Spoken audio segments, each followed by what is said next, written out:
parler de l'élevage dans l'agroécologie.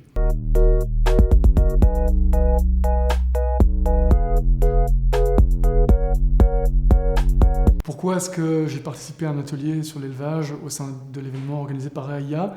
C'est que d'une part, c'est impossible d'aborder la question de l'agriculture wallonne, de l'agroécologie en Wallonie, sans parler de la question de l'élevage, qui est une activité économique hyper importante. Et ensuite, parce qu'évidemment, c'est un secteur qui est en crise au niveau économique, mais aussi dans une forme de crise sociale, qui est un secteur qui est contesté aujourd'hui.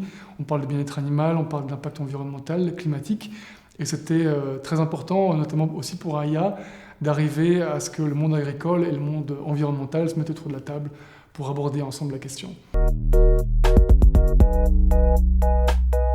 Parmi les freins identifiés, évidemment, le plus important, c'est un frein économique.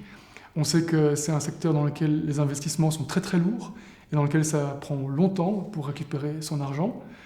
Et puis, c'est un secteur dans lequel il y a une perte de valeur des produits. La viande est produite aujourd'hui chez nous à des coûts très élevés et elle est bradée en supermarché et les éleveurs n'arrivent plus à s'y retrouver. Le monde agricole est un monde qui est subventionné, mais qui économiquement a vraiment du mal, notamment aussi parce qu'il est pris en tenaille par différents secteurs du monde de l'industrie agroalimentaire, par exemple l'industrie de l'alimentation pour les animaux, et d'autre part la transformation alimentaire, qui sont des secteurs économiquement beaucoup plus importants que lui, et qui fait peser sur lui des contraintes de plus en plus difficiles. Alors, participer à une transition agroécologique, c'est possible uniquement si on est convaincu qu'on a un intérêt à le faire.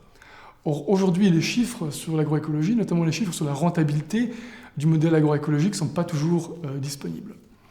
Et puis, on a évidemment des freins socioculturels. C'est pas facile de remettre en cause des pratiques, c'est pas facile de faire les choses autrement, ou de remettre en cause parfois des pratiques qui ont été initiées par ses propres parents et qui sont perçues comme une remise en cause de ce que la famille faisait avant.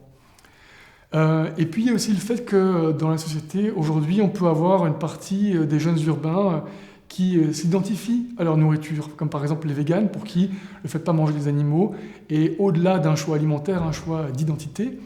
Et puis d'autre part, le monde agricole qui elle-même peut percevoir ces attaques comme étant très injustes et vouloir elle-même forger une identité très très forte autour des mangeurs de viande et de ceux qui protègent l'environnement. L'objectif, c'était justement de dépasser ces antagonismes de position et de recréer un débat entre ces acteurs. Parmi les pistes que nous avons identifiées, la première, évidemment, une piste économique qui est l'importance de recréer de la valeur sur les produits. Je le mentionnais, la viande aujourd'hui n'est plus assez valorisée en termes économiques. Les producteurs produisent à perte.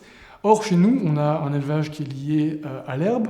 On a des pratiques agricoles qui sont extrêmement positives sur pas mal de points et qui mériteraient d'être valorisées, pas uniquement dans l'image, mais aussi en termes de prix.